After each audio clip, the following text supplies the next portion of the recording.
അസ്സലാമലൈക്കും, welcome back to my channel. ഇന്ന് നമുക്ക് പാവയ്ക്ക വെച്ചൊരു റെസിപ്പി ആയാലോ. പാവയ്ക്ക വെച്ചെന്ന് പറയുമ്പോൾ എല്ലാവരും പറയും, ഓ പാവയ്ക്ക കയ്പ്പാ, എനിക്കിഷ്ടമല്ല എന്നൊക്കെ പറയും. എനിക്കൊരുപാട് ഇഷ്ടമാണ് കേട്ടോ ആ പാവയ്ക്കയുടെ കയ്പ്പ്. എങ്കിൽ പോലും കയ്പ്പ് തീരെ ഇല്ലാതെ എങ്ങനെ കറി വെക്കാമെന്ന് ഞാൻ കാണിച്ചു തരാം കേട്ടോ. മീൻ കിട്ടാത്ത ടൈമിലൊക്കെ ഇതൊക്കെ ഒന്ന് ട്രൈ ചെയ്ത് നോക്കണേ. ആദ്യം തന്നെ നമുക്ക് ചട്ടി വെക്കാം കേട്ടോ. ചട്ടി വെക്കുന്നതിന് മുന്നേ നമുക്ക് വേണ്ട സാധനങ്ങളൊക്കെ എടുത്ത് അരിഞ്ഞു വെക്കണം കേട്ടോ. അങ്ങനെ ഞാൻ അരിഞ്ഞു വെച്ചിരിക്കുന്ന പാവയ്ക്ക ഉണ്ടല്ലോ, അത് വറക്കാൻ ആവശ്യമായ എണ്ണ ഒഴിച്ചു കൊടുത്തിട്ട് ചട്ടിയിൽ എണ്ണ ചൂടായി വരുമ്പോൾ അതിലേക്ക് ഈ അരിഞ്ഞു വെച്ച പാവയ്ക്ക ഇട്ട് കൊടുത്തേ.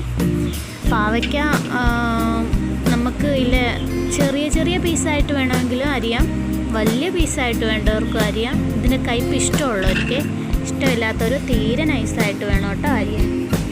അങ്ങനെ അതരിഞ്ഞ് അത് എണ്ണയിലേക്ക് ഇട്ട് ഈ പരുവത്തിലായി വരുമ്പം ഒന്ന് ഇളക്കി കൊടുക്കണേ, അല്ലെങ്കിൽ ചിലപ്പോൾ അങ്ങ് കരിഞ്ഞു പോകും. ചട്ടിയിലായതുകൊണ്ട് പെട്ടെന്നൊന്നും കരിയത്തില്ല കേട്ടോ, ഇടയ്ക്കിടയ്ക്കൊന്ന് ഇളക്കി കൊടുത്താൽ മതിയേ. അങ്ങനെ ഞാൻ നല്ലതുപോലെ ഇളക്കി ഇങ്ങനെ ഫ്രൈ ചെയ്തെടുത്തു. ഇത് ഇങ്ങനെ ഫ്രൈ ചെയ്ത് ഉപ്പും ഇട്ട് ഫ്രൈ ചെയ്ത് കഴിക്കാൻ ചിലർക്കൊക്കെ ഇഷ്ടമാണ് കേട്ടോ. എനിക്കിഷ്ടമാണ്, അതുകൊണ്ടാണ് ഞാൻ ഈ ഇടയ്ക്കിടയ്ക്ക് പറയുന്നത്. നിങ്ങൾ ഈ വീഡിയോ കാണുമ്പോൾ ഇഷ്ടപ്പെടുന്നെങ്കിൽ ഒന്ന് ലൈക്ക് ചെയ്യാൻ മറക്കരുതേ. വീഡിയോ കണ്ടുപോകുന്ന കൂട്ടത്തിൽ അത് ചിലപ്പോൾ അങ്ങ് വിട്ടുപോകും, അതുകൊണ്ടാണ് കേട്ടോ ഞാൻ ഈ എടുത്ത് പറയുന്നത്. അങ്ങനെ വറുത്ത് എടുത്ത പാവയ്ക്ക മുഴുവൻ കോരി മാറ്റുവാണ് കേട്ടോ. ഈ പരുവാകുമ്പോൾ കോരി മാറ്റണേ, ഇല്ലെങ്കിൽ കറുമുറാന്നിരിക്കും കേട്ടോ. അങ്ങനെ അതെല്ലാം കോരി മാറ്റി ആ എണ്ണയിലേക്ക് തന്നെ ആവശ്യമായിട്ടുള്ള കടുക് ഇട്ട് കൊടുത്തു കേട്ടോ. കടുക് പൊട്ടി വന്നപ്പോഴത്തേക്കിനും അതിലേക്ക് ഇഞ്ചി, വെളുത്തുള്ളി, പച്ചമുളക് ആവശ്യത്തിനനുസരിച്ച് എടുക്കാം കേട്ടോ. അതെല്ലാം ഇട്ട് കൊടുത്ത് അത് ഒരുവിധം മൂത്ത് വരുമ്പോഴത്തേക്കിനും അതിലേക്ക് നമ്മൾ എടുത്തു വെച്ചിരിക്കുന്ന ഉള്ളി ഇട്ട് കൊടുക്കാം കേട്ടോ. കൊച്ചുള്ളി വേണേലും ഇട്ട് കൊടുക്കാം, സവാള വേണേലും ഇട്ട് കൊടുക്കാം. ഞാനിപ്പോൾ സവാളയാണ് ഇട്ട് കൊടുത്തത്. അതെന്തായാലും ഇട്ട് കൊടുത്ത് നല്ലതുപോലെ ഇളക്കിയതിന് ശേഷം അതിലേക്ക് അരിഞ്ഞു വെച്ചിരിക്കുന്ന തക്കാളി ഇട്ട് കൊടുക്കുക കേട്ടോ. തക്കാളി പുളിക്ക് ആവശ്യത്തിന് ഇട്ട് കൊടുക്കാവേ. ഞാൻ ഇപ്പോൾ ഇവിടെ ഒരു ചെറിയ തക്കാളിയാണ് ഇട്ട് കൊടുത്തത്. അത് ഇട്ട് കൊടുത്ത് നല്ലതുപോലെ ഇളക്കിയതിന് ശേഷം തക്കാളി വാടി വരുമ്പോഴത്തേക്കിനും നമുക്കതിലേക്ക് ഇതിന് പുളിക്ക് ആവശ്യത്തിന് ഞാനിപ്പോൾ ഇവിടെ എടുത്തേക്കുന്ന കുടംപുളിയാണ് കേട്ടോ. നിങ്ങൾക്ക് വേണമെങ്കിൽ പിഴുപുളിയെ എടുക്കാം. പിഴുപുളി വെള്ളത്തിലിട്ടിട്ട് അത് അലുത്ത് വരുമ്പോൾ ആ വെള്ളം ഒഴിച്ചു കൊടുക്കാം കേട്ടോ. ഞാൻ ആ കുടംപുളി ഈ സമയത്താണ് ഇട്ട് കൊടുക്കുന്നത്. കാരണം എന്താണെന്ന് വെച്ച് കഴിഞ്ഞാൽ ആ പുളിയുടെ ടേസ്റ്റ് മുഴുവൻ ആ തക്കാളിയിലും ഒക്കെ പിടിക്കും കേട്ടോ. പുളി ഒന്ന് സോഫ്റ്റായി വരുവേ. അങ്ങനെ അതിലേക്ക് ഞാൻ കഴുകി വെച്ചിരിക്കുന്ന കറിവേപ്പില ഇട്ട് കൊടുത്തു. കറിവേപ്പില ഇട്ട് കൊടുത്ത് നല്ലതുപോലെ ഇളക്കിയതിന് ശേഷം 1/4 സ്പൂണ് മഞ്ഞൾപ്പൊടി, പിന്നെ 1/2 സ്പൂണ് മല്ലിപ്പൊടി കുറഞ്ഞ് വയ്ക്കുന്നതാണ് കേട്ടോ നല്ലത്. അങ്ങനെ 1/2 സ്പൂൺ മല്ലിപ്പൊടി ഇട്ട് കൊടുത്തിട്ട് നല്ലതുപോലെ മല്ലിപ്പൊടി മൂപ്പിച്ചെടുക്കണം. അങ്ങനെ മല്ലിപ്പൊടി ആദ്യം ഇടുന്നത് എന്താണെന്ന് ചോദിച്ചു കഴിഞ്ഞാൽ, മുളക് പൊടി ആദ്യമേ നമ്മൾ ഇട്ട് കഴിഞ്ഞാൽ മുളക് പൊടി അങ്ങ് കരിഞ്ഞു പോകും കേട്ടോ. അതുകൊണ്ടാണ്. അങ്ങനെ മല്ലിപ്പൊടി മൂത്ത് വന്നപ്പോഴത്തേക്കിനും അതിലേക്ക് നമ്മൾ 1 സ്പൂണ് മുളക് പൊടി ഇട്ടു കേട്ടോ. ഈ മുളക് പൊടിക്ക് എരിവ് കുറവാണ്, അത് കാരണം ഞാനൊരു 1/4 സ്പൂൺ ഇട്ട് കൊടുത്തേ.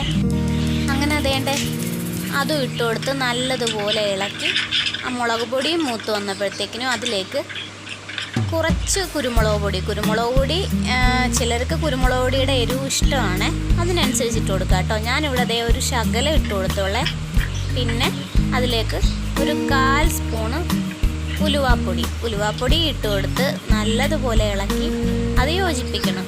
അത് നല്ലതുപോലെ ഇളക്കി അതെല്ലാം മൂത്ത് വന്നപ്പോഴത്തേക്കിനും നമ്മൾ ഈ വറുത്ത് വെച്ചിരിക്കുന്ന പാവയ്ക്ക ഉണ്ടല്ലോ, ആ പാവയ്ക്ക ഈ സമയത്താണ് നമ്മൾ ഇതിലേക്ക് ഇട്ട് കൊടുക്കുന്നത്. കാരണം എന്താണെന്ന് വെച്ച് കഴിഞ്ഞാൽ ആ പാവയ്ക്കായിലേക്ക് മസാലയെല്ലാം കൂടെ പിടിക്കാൻ വേണ്ടി. അങ്ങനെ ആ പാവയ്ക്കായും അതിലേക്ക് ഇട്ട് കൊടുത്തു. എന്നിട്ട് നല്ലതുപോലെ ഇളക്കി നമ്മൾ ഇതിനാവശ്യമായിട്ട് വേണ്ടത് വേറൊരു സംഭവമുണ്ട്. അതെന്താണെന്ന് വെച്ച് കഴിഞ്ഞാൽ തേങ്ങയാണേ. തേങ്ങ ഞാൻ നേരത്തെ തിരുകി അരച്ച് അവിടെ വെച്ചിട്ടുണ്ട്. തേങ്ങ പാലൊഴിക്കുന്നവരും ഉണ്ട്, തേങ്ങ അരച്ച് അതുപോലെ തന്നെ ചേർക്കുന്നവരുണ്ട്. ഞാനിപ്പോൾ തേങ്ങ അരച്ചാണ് ചേർത്തത്. കാരണം എന്ന് വെച്ച് കഴിഞ്ഞാൽ മോൻ കരയുന്നതിന് മുന്നേ ഒരുവിധം ജോലി ഒതുക്കാൻ വേണ്ടിയിട്ടാണേ. അങ്ങനെ എന്നാലും നല്ല ടേസ്റ്റാണ്. തേങ്ങാപ്പാൽ ഒഴിച്ചാലും തേങ്ങാ പീരയോടുകൂടി തന്നെ ചേർത്താലും ടേസ്റ്റാണ്. അങ്ങനെ തേങ്ങാപ്പാൽ ഒഴിച്ച് അതിലേക്ക് ആവശ്യമായ വെള്ളവും ഒഴിച്ച് ആവശ്യത്തിനുള്ള ഉപ്പും ഇട്ട്, ഉപ്പ് നോക്കണം കേട്ടോ, ഉപ്പ് കുറവാണെങ്കിൽ ചേർത്ത് കൊടുക്കണേ. അങ്ങനെ ഉപ്പ് ഇട്ട് ഇളക്കി അടച്ചു വെച്ചു. അങ്ങനെ അടച്ചു വെച്ചിട്ട് തീ കുറച്ച് വെച്ച് കുറച്ച് നേരം ഇങ്ങനെ കിടന്ന് തിളച്ച് പറ്റി പുളിയും ഉപ്പും എല്ലാം കൂടെ പിടിച്ച് വന്നപ്പോൾ നോക്കിയപ്പോൾ ദേ നല്ല ടേസ്റ്റാണേ. ഞാനൊന്ന് രുചിച്ച് നോക്കട്ടെ. അങ്ങനെ ഞാൻ അതിൻ്റെ ടേസ്റ്റ് നോക്കിയപ്പോൾ നല്ല രുചിയുണ്ടേ.